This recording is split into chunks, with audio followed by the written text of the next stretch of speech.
여러분 안녕하십니까? 뉴스 그 이상의 뉴스 G1 뉴스쇼 박진혁입니다. 지난해 우리나라를 방문한 외국인 관광객은 1,894만 명으로 역대 최대치를 기록했습니다. 전 세계적인 K컬처 열풍이 우리나라 관광 성장세를 이끌고 있는데요. 이재명 대통령은 이제 국가관광전략회의에서 외국인 관광객 3천만 명 달성 계획을 밝혔습니다. 가장 눈에 띄었던 건 수도권 중심 관광 구조를 지역 중심으로 전환하겠다는 대책이었습니다. 정부 자료에 따르면 현재 우리나라에 입국한 외국인 관광객 중 80%가 수도권을 찾는 반면 강원도를 찾는 외국인은 4%에 불과한데요. 이에 정부는 양양공항과 속초항 등의 출입국 제도 개선은 물론 숙박 기반 시설 그리고 지역 콘텐츠에 이르기까지 대대적인 혁신을 추진하겠다고 밝혔습니다. 이를 계기로 우리 강원도가 외국인 관광객을 보다 많이 유치해서 지역 경제 활성화와 지방 소멸 위기 극복에 도움이 됐으면 합니다. 자, 그럼 한 주간의 주요 뉴스 속 현안을 빠르고 쉽게 짚어보는 G1 뉴스쇼 지금 시작합니다.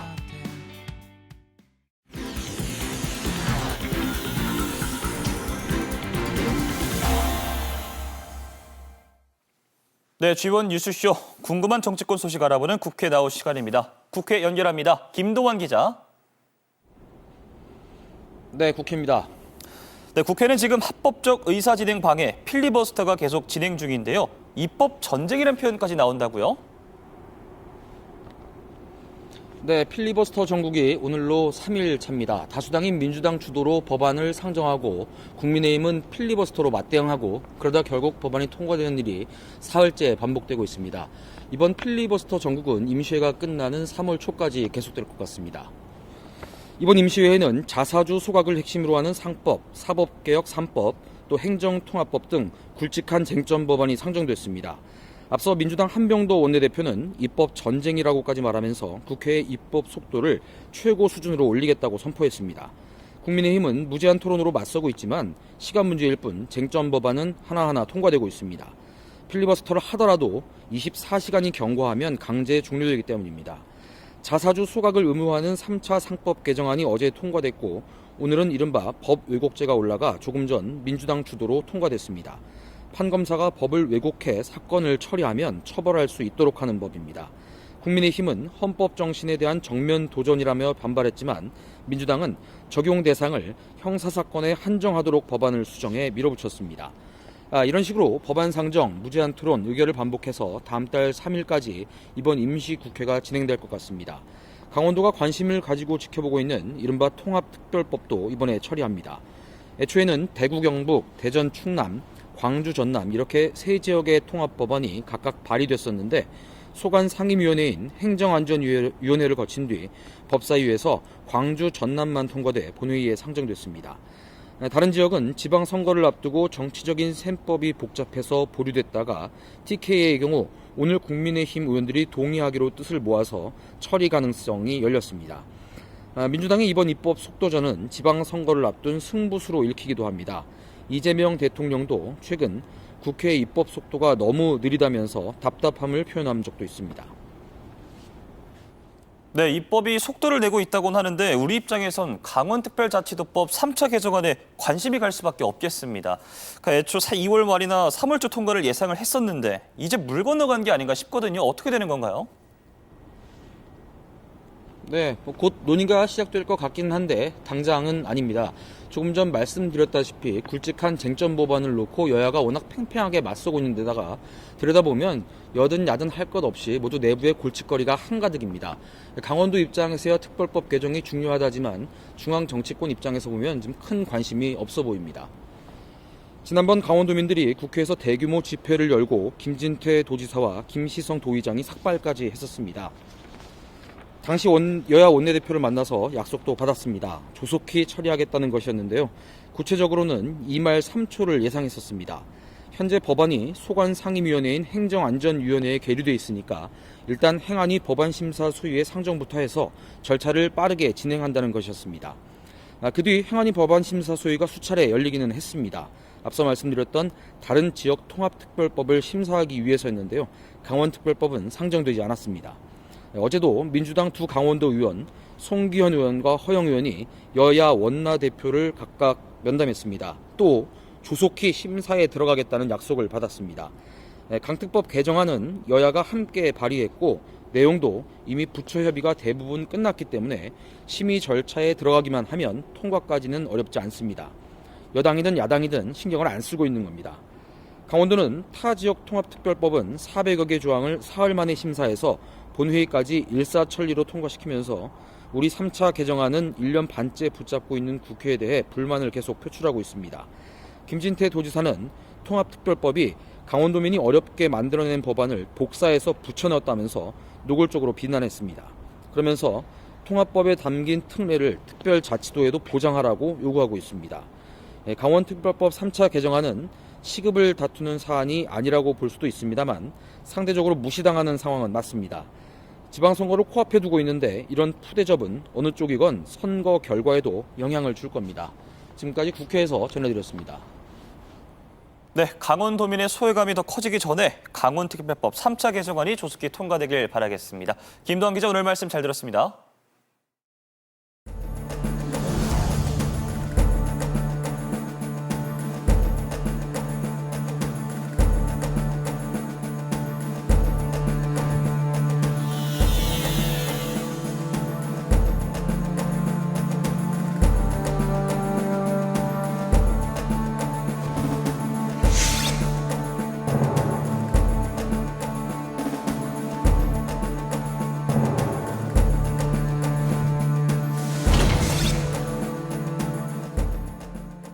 네, 이번 순서는 도내 주요 인사와 화제 인물을 초대해 이야기 나누는 이슈 토크 시간입니다.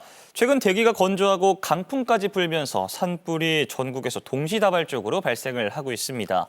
산불 발생 위험이 높아지는 봄철, 당연히 각별한 주의가 필요하겠는데요. 특히 강한 계절풍인 양간지풍과 소나무 숲이 많은 동해안 영동 지역은요, 대형 산불의 위험성이 늘 도사리고 있습니다. 그래서 오늘 이슈 토크에선 최수천 동부지방산림청장 모시고 봄철 산불, 비상 안전대책은이란 주제로 이야기 나눠보도록 하겠습니다. 청장님 어서 오십시오. 네, 안녕하십니까?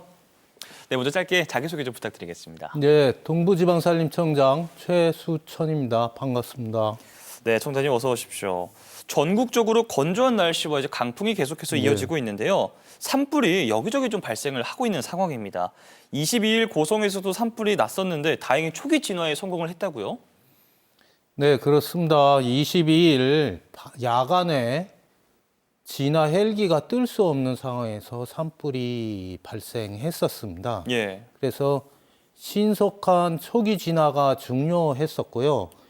그 당시 토요일, 일요일 바람 속도가 초속 한 9m/s 이상이었습니다. 예. 그러면 자동차로 치면 한 40-50km 달리는 속도거든요. 예.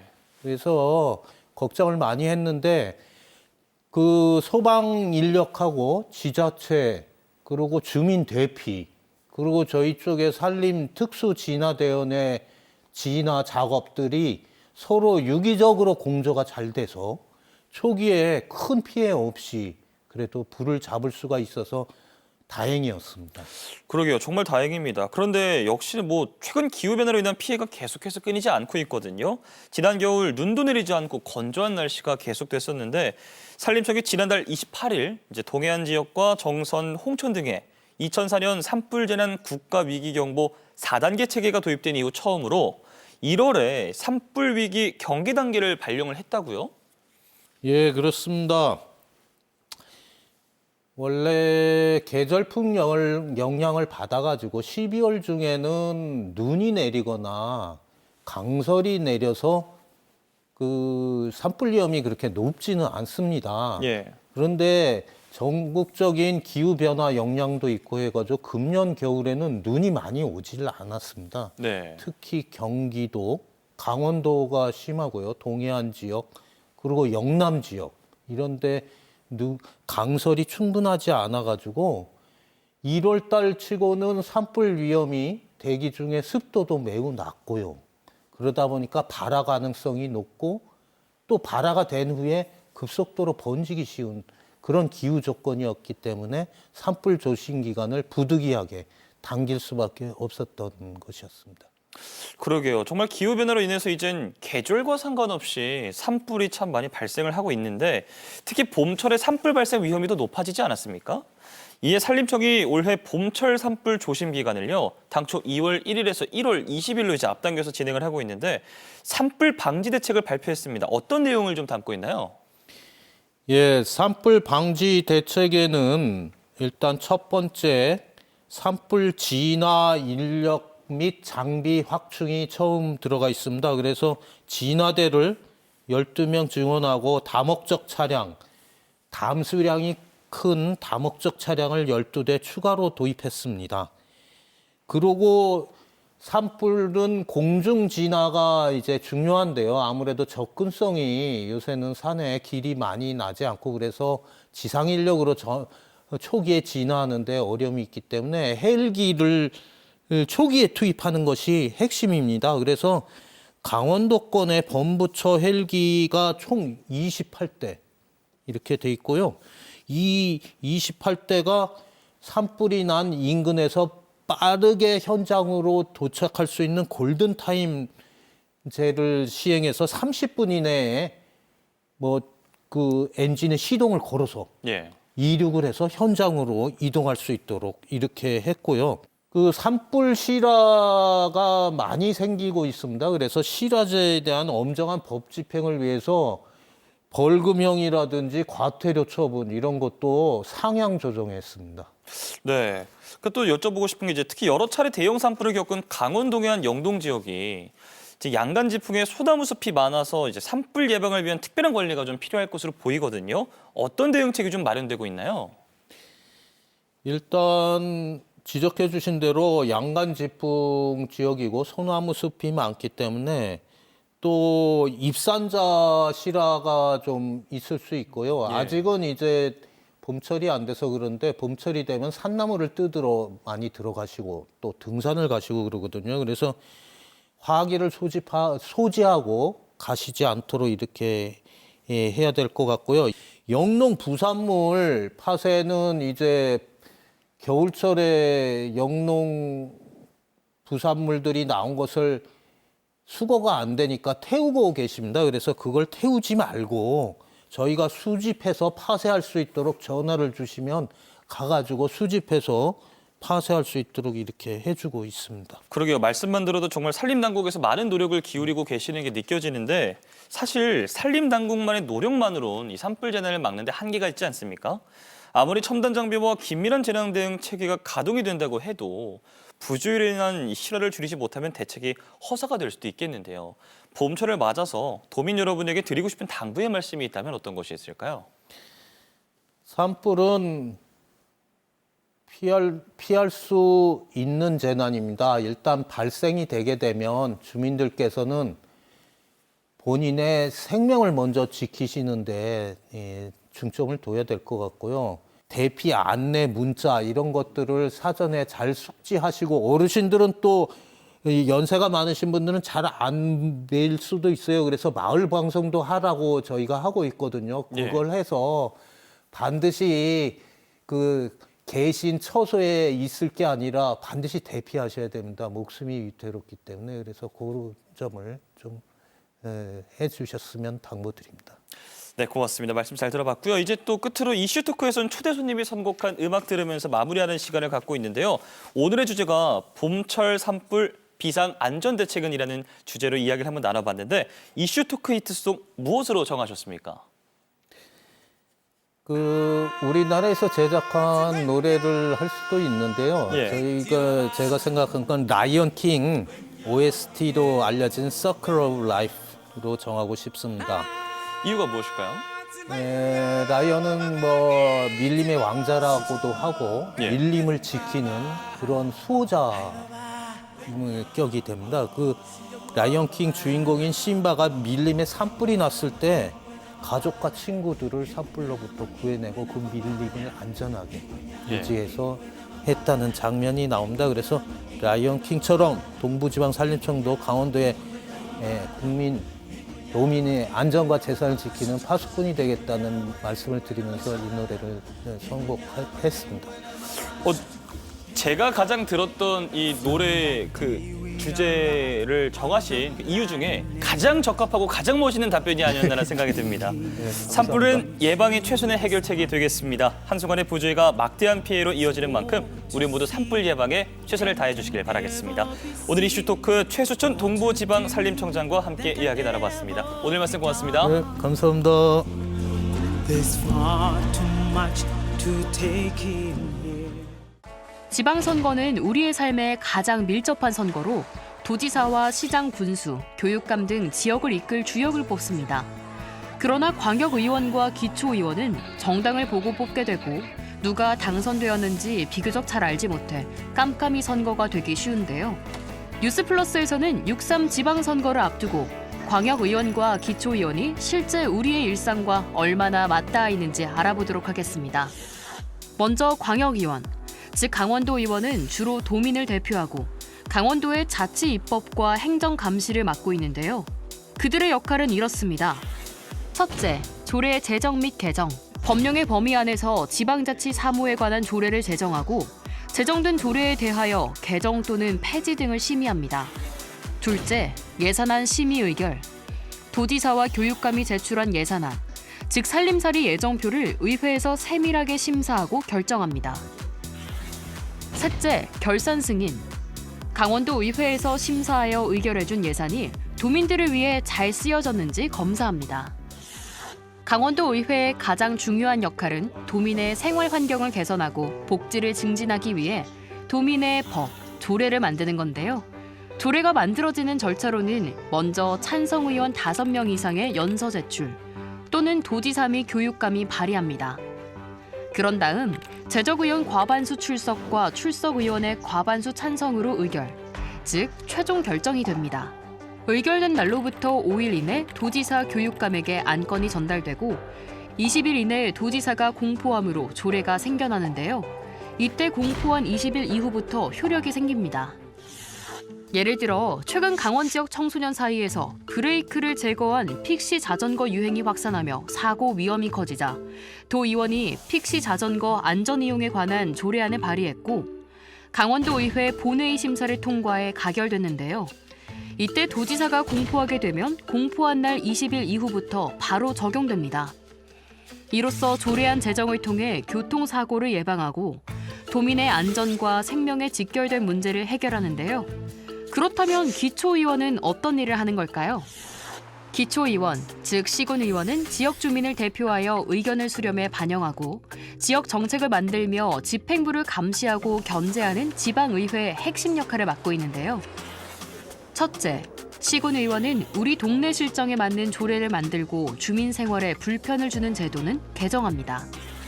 둘째, 시민들의 불편과 요구를 모아 시와 군에 전달하고 필요한 사업이 예산에 반영되도록 심의하고 조정합니다.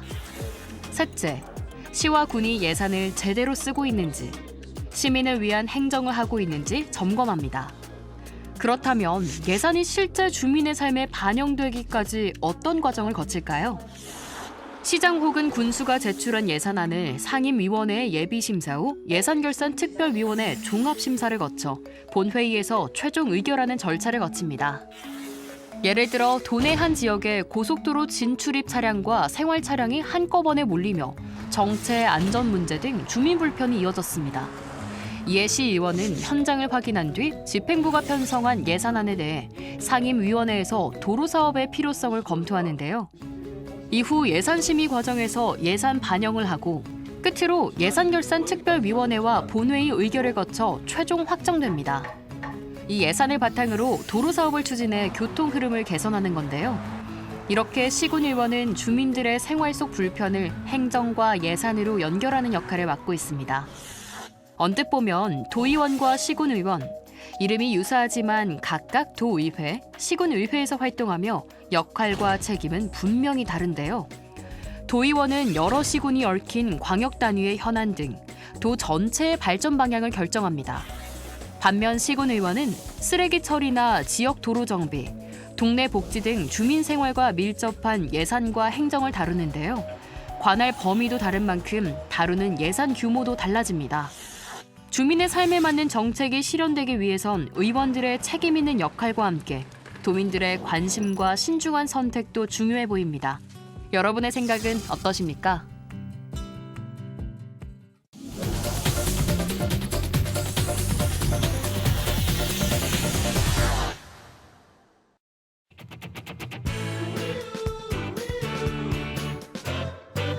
I'm way past heaven, girl. I know you're the one. 네, 한 주간 있었던 가장 핫한 이슈를 골라 탈탈 털어드리는 시사토크 보이는 라디오 좌우지간에 오신 여러분 진심으로 환영합니다. 자, 오늘도 함께 이야기 나눌 두 분 소개해드리도록 하겠습니다. 젊고 강한 보수 강대규 변호사와 외유 내강형 팩트 폭격기 유재범 더불어민주당 강원도당 정책차장과 함께하겠습니다. 두 분 안녕하십니까? 네, 안녕하십니까. 자, 우선 사과의 말씀 좀 드리겠습니다. 시작부터 제가 오프닝 살짝 절어가지고 예, 죄송합니다. 네. 자, 좌우지간 오늘도 여야 대치 전국 내탓 공방 어떻게라는 주제로 함께 이야기 나눠보도록 하겠습니다. 자, 설 연휴 직전에 여야가 국회 행원위 소유의 강원특별법을 이제 상정하기로 합의를 했었는데요. 여야가 사법개혁 3법 등 쟁점 법안을 두고 충돌하면서 심사 일정 논의조차 안 되고 있다고 하는데 변호사님 이거 민주당 책임이라고 생각하십니까? 네, 민주당 책임이 100% 만점에 1000% 이상 있다고 생각을 합니다. 100% 만점은 뭐야? 자, 지금 야당이 보통은 야당이 대한민국 국회 역사 속에서 여당 다수당이 국회의장석을 갖고 가면 야당이 법사위원장석을 갖고 옵니다. 근데 어느샌가부턴가 뉴 노멀이라 그래가지고 승자 독식을 주장을 하면서 국회 본회의장도 갖고 가고 법사위도 갖고 가고 상임위도 다수를 갖고 가는 그러한 형국인데 지금 이러한 형국에서 국회에서 일어나는 모든 일은 강원특별자치도법 3차 개정뿐만 아니라 모든 일은 결국 민주당의 정청래 또 한병도 그 원내대표 이 두 사람의 좌지우지로 가는 것이기 때문에 야당 책임이 여당 책임이 아니라고 말을 아니할 수가 없습니다. 차장님 국민의힘 책임이라고 보십니까? 저 지금 일단 국회 상황을 좀 말씀을 드리면 국민의힘이 이제 2월 24일 날 이제 본회의에 상정되는 모든 법안에 대해 필리버스터를 하겠다라는 방침을 저가 지금도 하고 있습니다. 그렇기 때문에 국민의힘이 필리버스터를 계속하고 있는 지금 이 순간에도 이 시간만큼 강원특별자치도법 3차 개정안의 처리는 늦어지고 있다라는 점 분명히 말씀드리고요. 더불어민주당은 어쨌든 이제 선거 전에 이제 5급 3특과 관련된 법안을 좀 통과를 하고 이제 3월 국회, 4월 국회로 가자는 이제 방침인데 문제는 이제 국민의힘이 계속해서 이렇게 필리버스터를 지속하게 되면은 다른 민생 법안은 물론이지만 강원특별자치도법 개정안도 그 시간만큼 늦어지는 것이다라는 점을 분명히 밝힙니다. 네, 우리가 독립운동 투사들을 상대로 하는 그러한 영화나 드라마를 보면 독립운동 왜 하냐라고 했을 때 하루라도 앞당길 수 있다 뭐 이런 얘기를 하거든요. 예. 필리버스터는 늦추는 효과인 거지 지금 법률상 필리버스터의 효과로 막을 수 있는 건 아닙니다. 오늘도 법 왜곡죄가 필리버스터를 했지만 통과가 됐잖아요. 그래서 강원특별자치도법도 일단 상정을 해달라. 상정을 하면 필리버스터를 하던 말던 통과될 수 있습니다. 이따가 다음 질문에서 계속 얘기할게요. 좋습니다. 여야가 내탓 공방을 벌이는 사이에 강원 정치권과 강원도가 강원특별법 상정을 위해 백방으로 노력을 하고 있습니다. 네.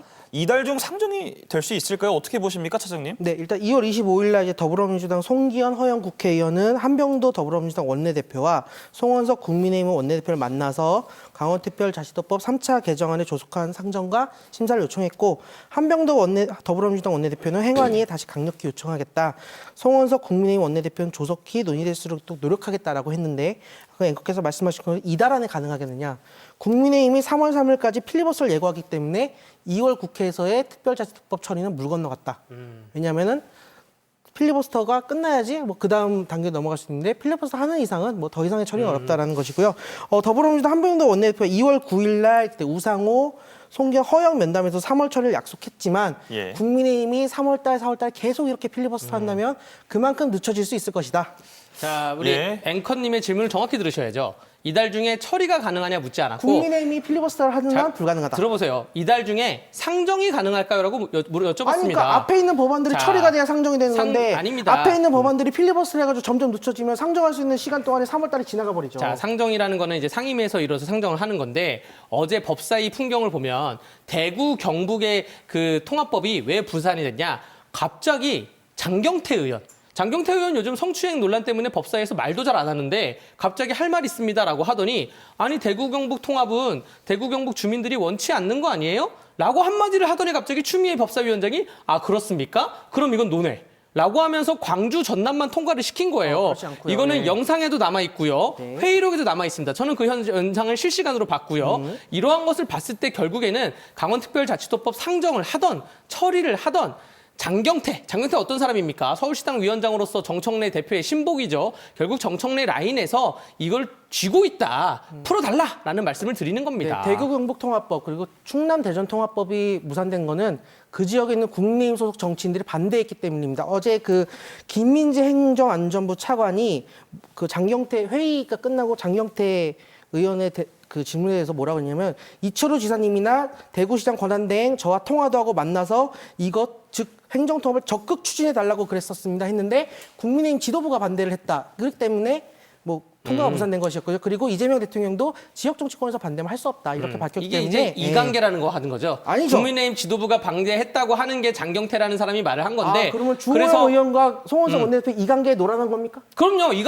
그래서 그 의총을 했을 때. 놀아나는 거 바보 아니에요? 자, 놀아났다기보다는 이관계에서 그 의총에서 얘기한 거예요. 이 이관계에 놀아나서는 안 된다. 이런 거에 휘둘리면 안 된다. 그리고 이게 어차피 더불어민주당이 법사에도 다수석을 차지하고 있고 본회의도 다수석을 차지하고 있는데 그걸 통과되면 되는데 장경태가 반대조차 안 하면 되는 건데 민주당이 다 갖고 있잖아요. 통과시켜 주세요. 국민의힘에서 반대 안 하면 얼마든지 반대 안 합니다. 진짜요? 네, 안 합니다. 그래요? 자, 네. 그러면 분위기를 조금 식히는 느낌으로 다음 질문을 좀 드리도록 하겠습니다. 지방선거가 이제 100일도 남지 않았거든요. 그러니까 오늘로써 딱 97일이 남았습니다. 공천을 비롯해서 강원도 지방선거 준비 상황 어떤지 궁금하거든요. 먼저 변호사님. 네, 일단 김진태 강원도 특별도지사께서 내일 도정 보고대회를 엽니다. 모레 도정 보고대회를 열고 2월 28일 춘천권에서는 춘천권, 강릉권, 원주권이 진행되는데 춘천권에서는 오후 2시에 백령 아트센터, 강원대학교 백령 아트센터에서 진행된다고 하니까 도정이 궁금하신 분들은 오시면 되고요. 반대로 더불어민주당에서는 출판기념회를 준비한다고 하는데 도정 보고대회와 출판기념회 차이는 뭐냐? 돈을 받냐 안 받냐의 문제입니다. 출판기념회는 돈을 받는 행사이고요. 도정보고에 대해는 돈과 상관없이 그냥 설명을 하는 행사라는 말씀을 드리면서 이외에도 온라인 공천 시스템을 가동을 해서 후보자들에게 온라인으로 받고 있고 그럼 가장 우리 시청자분들이 궁금한 질문이 공관위 구성은 언제 하냐. 제 경험칙으로 미뤄봤을 때 제가 지난번 지방선거에 공관위원으로 했을 때는 3월 1일에 전화를 받았습니다. 3월 1일에 공관위 혹시 활동이 가능하냐라는 전화를 받았기 때문에 아직은 넉넉히 시간이 있다는 말씀 드리겠습니다. 그리고 국민의힘 입장을 얘기하는데 이제 차장님께서 굉장히 미소를 많이 띄우셨거든요. 네. 어떤 의미입니까? 앵커께서 분명히 질문에 강원도 지방선거 준비 상황을 물어보셨는데 강대규 변호사께서 김진태 도지사가 도정보고회를 한다라고 답변을 하셨어요. 그 얘기는 뭐냐? 도정보고회는 지방선거용이다라는 걸 스스로 자인한 셈이다라는 걸 분명히 말씀드리고 더불어민주당은 이제 강원도당은 이제 공관위에서 이제 어제와 오늘 6시까지 이제 공직 신청 후보자 신청을 마쳤고요. 이제 도지사 공천 같은 게 이제 중앙당에서 하는데 우상호 전 청와대 정무수석이 강원도지사 후보 면접을 2월 23일 날 실시했습니다. 그리고 말씀 주신 것처럼 3월 2일 날 출판 기념회를 하고 제가 들은 바로는 3월 5일 날 아마 예비 후보 등록이 예정돼 있는 것으로 그렇게 알고 있고요. 내일 이제 오전 10시 30분에 더불어민주당 중앙당 공관위 심사 발표가 예정이 되어 있습니다. 근데 이때 강원도지사 어차피 광역단체장에 대한 것만 이제 중앙당 공관위에서 하기 때문에 과연 내일 강원도지사 후보 단수 확정이 될 수도 있다라는 말씀을 드리고요. 그리고 이제 앞으로 이제 공천 상황을 진행을 해야 될 텐데 결국은 이제 국회 정치개혁특별위원회에서 이제 선거구 조정 문제를 좀 빨리 해결을 해주셔야 한다. 특히 이제 강원도 같은 경우에는 춘천, 원주, 영월 이런 지역이 좀 해당이 되거든요. 그게 있고 공천 과정에서 사실 제일 중요한 건 이제 각 정당이 갈등이 없을 수는 없기 때문에 갈등 관리를 어떻게 하느냐 이게 좀 중요할 것 같습니다. 네, 정개특위 위원장도 송기현 원주 더불어민주당 의원입니다. 다 모든 손이 다 더불어민주당이 좌지우지한다라는 말씀 드리겠습니다. 국민의힘은 할 수 있는 게 없겠네요. 그럼요. 그렇게 독재를 하니까 저희가 할 수 있는 게 없죠. 그러니까 필리버스터 하는 거 아닙니까? 그러니까 할 수 있는 게 없는 정당을 굳이 6월 3일에 뽑을 이유는 없겠군요. 지방선거는 또 다르죠. 지방선거에는 시장과 시의 도지사와 도의회가 가는데 국회 상황과는 다르지 않습니까? 정개특위는 국회에 있잖아요. 그러니까. 저 지방선거 말하는 거예요. 그러니까 저는. 지방선거에서 이제 할 수 있는 게 없는데 국회에서 자, 할 수 없는 국민의힘이 정당을 할 수 있게 해주시려면 다음 총선, 다음 대선에서는 국민의힘을 선택하시면 됩니다. 이번 지방선거에서는 네, 아닌 좋습니다. 걸로. 두 분 다 진정하시고요. 일단은 내일 민주당 입장도 한번 확인을 좀 해보도록 하겠습니다. 앞서서도 이야기가 나왔었는데요. 중앙 정치권으로 눈을 좀 돌려보도록 할게요. 지난 24일 국회 법제사법위원회에서 전남, 광주 행정통합을 위한 특별법만 통과를 하고요. 충남, 대전과 대구, 경북 통합법은 보류가 되면서 여야가 뇌탁 공방을 지금 벌이고 있잖아요. 네. 그런데 충남대전이 당초 국민의힘 소속 대전시장과 충남도지사가 통합에 합의를 했고 앞장을 섰는데 왜 반대로 돌아선 걸까요? 라는 좀 이유가 있는데 그리고 민주당도 의석수를 밀어붙이면 통과가 가능하지 않습니까? 근데 처리 안 했거든요. 이거 왜 그런 건가요? 차장님? 일단은 그 더불어민주당 입장은 일단 지역 정치권에서 어느 정도의 공론화가 좀 공통적인 이제 합의가 이루어져야 좀 통과를 하더라도 정치는 어쨌든 명분 아니겠습니까? 더불어민주당이 주도해서 통과를 시키더라도 어쨌든 지역에서의 동의, 합의가 어느 정도 이루어져야 되는데 대전 충남 특별 행정통합 같은 경우는 맨 먼저는 이제 이장우 대전시장과 김태흠 도지사가 먼저 좀 제안을 하고 국민의힘 소속의 성일종 의원의 관련법 대표 발의하면서 시작이 됐는데 이제 뭐 그 위에 탄핵이 있고 이재명 대통령이 당선되고 이재명 대통령이 오그산트 전략을 발휘하면서 이 제안을 그냥 받아버린 거예요. 근데 그 순간부터 이 이슈가 국민의힘에서 제안했음에도 불구하고 더불어민주당 이재명 정부 이슈가 되어버렸단 말이에요. 그러니까 사실 국민의 입장에서 이슈를 그냥 뺏겨버린 거죠. 바보같이. 그렇기 때문에 결국 이제 정치권에서 그런 얘기가 있어요. 이슈에 대해서는 주도하거나 반대하거나 둘 중에 하나를 했는데 주도권을 뺐기 때문에 반대하는 것이다. 그리고 어제 나경원 의원이 국민의힘 소속의 국회 법사위 질의 과정에서 얘기했는데 이거 강훈식 비서실장용 아니냐라고 얘기를 했거든요. 그 얘기는 뭐냐. 결국은 선거 때문에 반대하는 것이다라는 것을 스스로 자백한 꼴이다라고 말씀드리겠습니다. 네, 변호사님. 네, 뭐 여론을 봐야 된다, 공론화를 봐야 된다라고 말씀하셨는데 왜 광주 전남만 통과시키고 우리 광주 전남은 거기 있는 정치인들, 단체장님들이 다 합의를 했어요. 제가 방금 말씀하실 때 한 번도 안 끼어들었잖아요. 이렇게 예의를 안 지키시면 다음 방송에서 볼 수가 없어집니다. 네. 예의 말씀 한번 들어주시고요. 네. 광주 전남만 통과시키고 20조 원 지원해주면서 대전 충남 통과 안 시키고 경북대구 통과 안 시키고 강원특별자치도법도 통과 안 시키는 이러한 상황 왜 그렇냐? 이 앞에 강원특별자치도법을 제외하고는 이재명 정부에서 이거를 지방선거 이전에 무조건 통과시키라는 지역 얘기를 안 듣고 추진하다가 이 삐그덕거림이 발생하는 것이고요. 두 번째는 지금 지방선거에서 이재명 정부 민주당이 분위기가 좋잖아요. 강우수 실장을 대전 충남 통합시장으로 도지사로 앉히려고 하는데 그런데 거기 대전 충남에 있는 다른 더불어민주당에 있는 후보들은 반대를 하고 있습니다. 아니요, 찬성하고 있어요. 그러면 저희도 찬성하고 있어요. 그럼 통과시켜 주세요. 아니 반대한다고 국민의힘에서 뭐 규탄대회까지 국회 계단에서 하지 않았습니까? 오늘 김태훈 충남지사는 다 올라가서 찬성한다고 제발 좀 통과시켜 달라고 했잖아요. 그러니까 안 되니까 불리할 것 같으니까 이제 와가지고 찬성하다 말 바꾸는 거잖아요. 아니 무슨 이제 와서 말 바꾸는 거예요. 이제 말 바꾸는 거 아니까 그러면 정리하겠습니다. 반대하니까 그런 거지. 민주당과 국민의힘이 다 찬성합니다. 그럼 왜 통과가 안 될까요? 다수당이 누구입니까? 다수당이 통과시키면 통과되는 거예요. 그렇다고 말씀드리겠습니다. 네, 그 말씀 일관되게 지켜주시길 바랄게요. 네.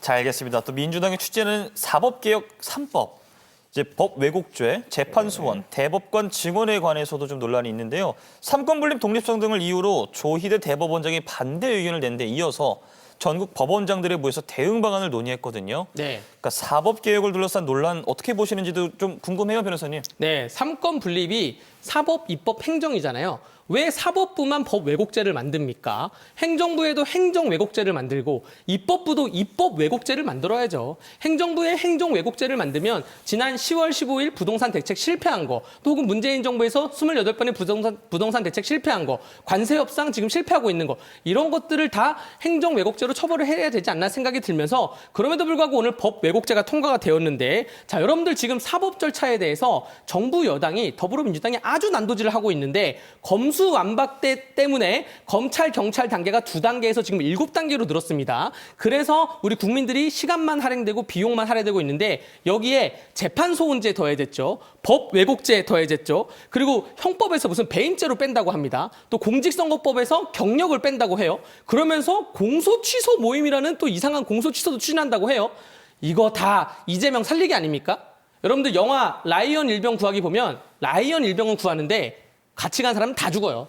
이재명 한 명 살리고자 대한민국 대한민국 사법체계를 다 난도질을 하고 있는 그러한 형국입니다. 네, 윤석열 한 명 살리기 위해 다 죽어가고 있는 국민의힘에서 할 얘기는 아니라고 생각을 하고 일단은 좀 설명을 좀 드리면 일단 사법부에서 뭐 국회에서 추진하는 안에 대해서 뭐 의견을 내는 건 자연스럽다고 생각합니다. 그러나 본인들이 낸 의견이 마치 당연히 반영되어야 하는 것처럼 접근하는 건 좀 부적절하다라는 말씀을 드리고 삼권분립 얘기하셨는데 이제 국민의 손에 뽑힌 이제 대통령 행정부는 이제 행정 권한을 통해서 국회는 이제 입법 권한을 통해서 사법부는 이제 재판을 통해서 이제 삼권분립을 유지하는 거잖아요. 그 원칙을 좀 지켰으면 좋겠고요.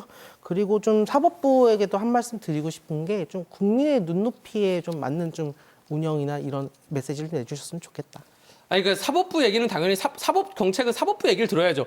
우리가 스포츠 정책을 할 때는 뭐 축구 선수나 혹은 스포츠 관계자들 얘기를 듣지 않습니까? 문화 정책할 때는 자, 말 끊지 말라고 제가 말씀드렸잖아요. 제가 쭉 지켜봤는데 다음 주에 못 보겠는다니까 이렇게 말 끊게 되면.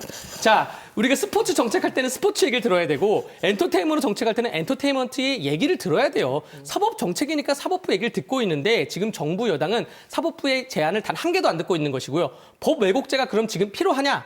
직권남용죄라는 죄가 있습니다. 판사건 검사건 경찰이건 국회의원이건 본인들의 행동에 대해서 고의를 가지고 불법을 저질렀을 경우에는 직권남용죄로 처벌을 받습니다. 이러한 법이 있는데 법 왜곡죄가 또 왜 필요합니까? 자, 저희가 이제 또 시간 관계상 차장님 의견은 다음에 좀 듣도록 하고요. 장동혁 대표가 절연을 거부했습니다. 거부하고 처음 열린 의원총회를 두고서 이틀막 의총이라는 비판이 나오는 등 내용이 커지고 있는데요.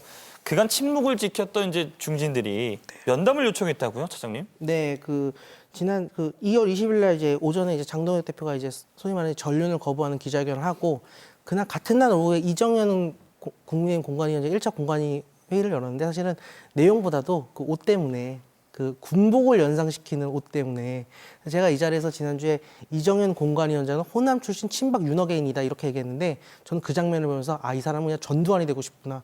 그 생각을 했습니다. 그래서 일단은 윤어게인을 공표한 정도가 아니라 이거는 그냥 독재로 가겠다라는 전 선언이나 다름없다라는 저는 좀 생각을 들었고 장동혁 대표가 2월 24일 날 한 언론 인터뷰에서 과거에 머무는 것은 민주당의 프레임이다. 거기서 허우적대면 국민의 마음에서 멀어질 수밖에 없다는 사실상 전륜을 거부를 했습니다. 그리고 이제 중진들 오늘 이제 간담회가 있었던 걸로 아는데 중진들이라고 해서 이제 한 목소리를 냈다기보다는 이제 다양한 의견들을 좀 들었을 것 같고 과연 전륜을 할 수 있을 것이나 저는 불가능하다고 생각합니다.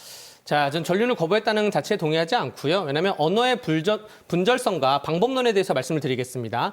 1과 2는 다르고 1과 1.1도 다른 겁니다. 이렇게 확실하게 절한다, 전륜한다, 절연한다 다른 게 있는데 예를 들어서 색깔에 대해서 너 파란색이야? 아닌데? 너 그러면 푸르스름하네? 그것도 아닌데? 너 시퍼런 거 아니야? 그것도 아니야. 나 파란색 아니라니까? 너 하늘색은 맞네? 아니라니까? 이런 식으로 계속 꼬리에 꼬리를 묻는 언어의 분절성의 성격을 가지고 장난을 치기 때문에 전륜 거부를 한 거 아니냐라는 그러한 어떠한 정치적 프레임만 들어온다는 것이고요. 이정현 공관위원장이 군복을 입고 왔을 때 저도 깜짝 놀랐어요. 근데 이거는 어떻게 해석해야 되냐면 장동혁 대표는 정말로 당을 민주주의로 운영하는구나. 윤리위나 공관위에 어떠한 터치도 하지 않는다. 거기에 대한 반증이라고 생각이 됩니다. 뭐 일단 말씀하신 것처럼 지금 공천 눈치 보느라 뭐 제대로 말을 못하는 상황도 있을 것 같은데 공천이 마무리되는 4월쯤이면요. 장 대표에 대한 사퇴 요구가 쏟아질 거라는 전망이 나오거든요. 이 부분은 어떻게 보십니까? 차장님. 네. 일단은 지금 현재 상황을 좀 살펴보면 국민의힘에서 장동혁 대표 사퇴를 요구했던 국민의힘 원외 당협위원장 24명에 대해서 장동혁 대표가 가까운 것으로 알려진 전국 원외 당협위원장 협의회 주도로 윤리 제소를 결정하고 지금 징계처분서에 서명을 받고 있다고 합니다. 단체 대화방에서.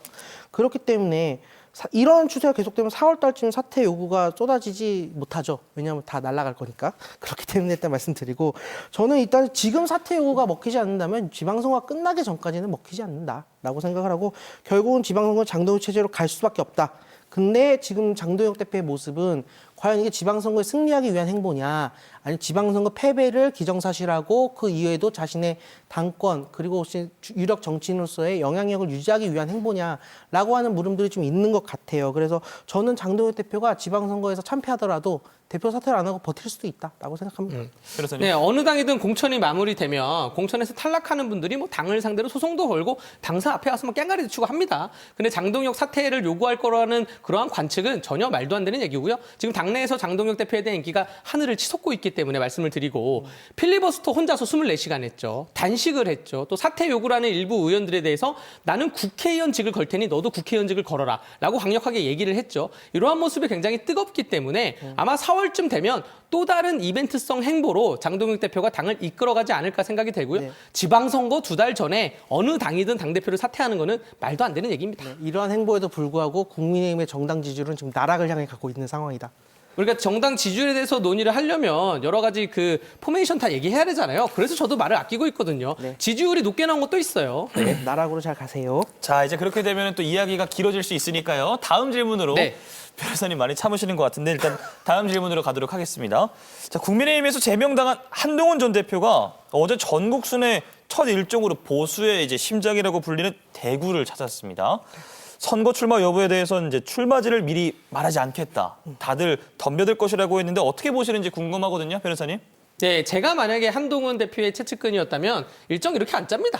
굉장히 일반적인 일정을 짰고요. 또 부산 또 간다는 거 아니에요? 굉장히 일반적으로 돌아다니는데 아니 그 전에 당대표나 비대위원장 할 때 전국 좀 돌아라라고 말할 때는 안 돌아다니다가 이제 와서 이게 무슨 행보입니까? 그리고 지금 국민의힘이 필리버스터를 하고 있잖아요. 제가 만약에 한동훈 전 대표의 그러한 스핀닥터, 보좌진의 역할을 하는 사람이라면 지금 필리버스터를 하고 있고 전 국회의원이 조를 짜가지고 밤샘하고 있는데 지금 돌아다니지 말자. 필리버스터 끝나고 돌아다니자라고 얘기를 할 것 같습니다. 자, 우리 한동훈 전 대표와 함께 간다는 대구나 뭐 부산이나 일정 같이 다니는 사람들 해당 행위라는 것을 제가 국민의힘 법률자문위원장으로서 강원도당 법률자문위원장으로서 명확히 말씀을 드리겠습니다. 네, 차장님. 네, 지금 한동훈 대표 행보를 볼 때 이번 재보궐선거, 국회의원 재보궐선거에 어느 지역인지 모르지만 출마를 하려고 하는 건 사실인 것 같아요. 그리고 첫 일정을 대구로 잡은 것도 저는 이유가 있다고 생각합니다. 지난 설 전에 2월 11일 날 장도혁 대표가 이제 대구 서문시장을 방문했는데 원래 대구 서문시장이라는 그 장소의 상징성이 보수 정당의 당대표 혹은 대선 주자 혹은 유력 정치인이 가면은 진짜 발 디딘 틈없이 인산인해를 이루는 그 그림을 만들기 위해서 가는 건데 장도혁 대표는 그때 좀 비교적 편안하게 좀 서문시장을 좀 거닐었던 것 같아요. 그래서 한동훈 전 대표는 제가 봤을 때 서문시장 방문을 하게 된다면 인산인해를 이루는 그림을 만들려고 가는 것이다. 그래서 봤지 장도혁은 잊었지만 나는 이렇다라는 걸 보여주기 위함이라고 생각을 하고 문제는 이제 한동훈 전 대표가 어느 지역구에 출마할 것이냐라는 게 있는데 저는 만약에 이제 국민의힘에서 이제 대구시장 후보가 현역 의원 중에 한 분이 되면은 그 지역구가 이제 국회의원 재보궐선거 지역이 되잖아요. 저는 여기에 출마할 가능성이 제일 높다. 왜냐하면 장도혁 당대표가 지금 어쨌든 방금 폭발적이라고 얘기하셨는데 대구 경북 출신이 아니기 때문에 그 보수의 본산이라고 하는 그 지역 기반이 약한 상태입니다. 그렇기 때문에 한동훈이 거기를 파고들어서 나는 여기서 인정받고 내가 차기 보수의 주자라는 걸 보여주기 위해서도 출마할 거라고 생각을 하고 제가 만약에 그 상상인데 지금 국민의힘 이제 대구시장 후보로 이진숙 전 방통위원장이 나와 있거든요. 만약 이분이 대구시장 후보 안 되면 전 재보궐선거 공천 가능성이 있습니다. 그래서 만약 이게 되면은 보수의 심장인 대구에서 윤어게인 이진숙과 배신자 한동훈 간에 이제 빅매치가 벌어질 가능성이 있다라는 말씀을 좀. 네, 일단은 한동훈 대표가 서문시장 방문함에 있어서 인원수 동원을 하려고 하는 거다라는 거에 저도 굉장히 공감을 해요. 정치인들이 더 이상 전통시장의 방문을 정치적 도구로 사용해서는 안 됩니다. 장동혁 대표 서문시장 갈 때 조용히 갔어요. 그래야지 상인들의 얘기를 들어보고 얼마나 힘드십니까? 고유가, 고물가 얼마나 힘드십니까? 라고 얘기를 듣는데 한동훈 대표 아주 그냥 그 온갖 SNS 팬클럽에 다 뿌려면서 서문시장 갑니다. 같이 갑시다 하고 있는데 그렇게 해가지고 1,000명, 2,000명 우르르 서문시장 가면 시장 상인들의 얘기나 들어볼 수 있겠습니까? 더 이상 시장 방문이 정치인들의 그런 보여주기식 도구가 되면 안 되고 장동혁 대표처럼 조용히 가서 얘기를 들어야 진심성이 전달된다라고 말씀드리겠습니다. 근데 보통은 조용히 가면 인산인해가 되는데. 네, 시간 관계상 여기까지 됐고요. 일각에서 이제 또 국민의힘 한동훈 전 대표와 오세훈 서울시장 그리고 개혁신 이준석 대표의 연대 가능성도 제기가 나오고 있잖아요. 네. 또 어떻게 보시는지 궁금한데 짧게 좀 부탁드릴게요, 차장님. 저는 가능성 0%라고 생각하고요. 만약에 한동훈 대표가 만약에 재보궐선거 출마한다. 그럼 오세훈 서울시장이나 이준석 대표는 한동훈이 떨어져서 망하길 바랄 것이다. 그리고 오세훈 시장이 설사 서울시장 공천에 탈락하더라도 국민의힘을 탈당할 가능성은 제로에 가깝다라고 말씀드리겠습니다. 네, 개혁신당에서는 이미 서울시장 후보가 있습니다. 김정철 변호사라고 서울시장 후보가 있기 때문에 뭐 오세훈이나 한동훈이 이준석 대표와 연대하는 거는 전혀 가능성 제로다 말씀드리면서 오히려 개혁신당과 국민의힘이 정책 연대, 뭐 통일고 특검 연대나 이러한 반 대여 투쟁 연대를 할 수 있다라고 생각이 됩니다. 네. 좋습니다. 좌우지간 오늘의 주제 여야 대치 전국 내탓 공방 어떻게에 대해서 함께 이야기 나눠봤는데요. 한 줄 평을 이유까지 한번 들어보겠습니다. 차장님. 네, 저는 민생 발목 잡는 필리버스터 이제 그만이라고 했는데요. 더불어민주당 한병도 원내대표는 2월 18일 국회 기자간담회에서 2월 24일 본회의부터 주요 민생계획 법안을 처리하고 3월, 4월에는 매주 목요일날 본회의를 열겠다, 민생법안 처리하겠다라고 밝혔습니다. 그렇게 할 거고요. 그러니까 앞으로 이제 2달 정도 있는데 지방선거가 본격적으로 시작되기 전에 민생 법안들을 처리할 수 있는 마지막 골든타임입니다. 만약에 국민의힘이 이 2달 동안 이마저도 모든 법안들에 필리버스터를 하고 필리버스터가 지속되는 만큼 법안이 늦어지게 된다면 저는 강원특별자치도법 3차 개정안도 3월, 4월 어려울 수도 있다. 국민의힘 때문에. 라는 말씀을 드리고 3월, 4월 달에 여야가 손잡고 민생 법안들을 잘 처리하고 지방선거에 들어갔으면 좋겠습니다. 네, 변호사님. 네, 지금 올라온 법 왜곡죄나 재판 소원죄는 민생하고 무관합니다. 오히려 이재명 대통령만 살려주기 위한 법이고요. 법 왜곡죄보다 행정 왜곡죄를 신설을 해서 이재명 정부의 실정에 대해서 이것도 처벌을 해야 된다고 생각을 합니다. 네, 알겠습니다. 좌우지간 지금까지 강대규 변호사 유재범 정책차장과 함께 이야기 나눠봤습니다. 오늘 말씀 고맙습니다. 감사합니다. 감사합니다. 네, 주말까지 한낮은 포근한 날씨가 이어지고요. 당분간 대기가 매우 건조할 것으로 전망이 되고 있습니다. 앞서 이슈 토크 시간에도 강조했습니다만 야외 활동 시 산불이 나지 않도록 화기 사용에 각별한 주의를 기울여 주시기 바라겠습니다. 뉴스 그 이상의 뉴스, G1 뉴스쇼. 오늘 저희가 준비한 소식 여기까지입니다. 편안한 저녁 보내십시오. 고맙습니다.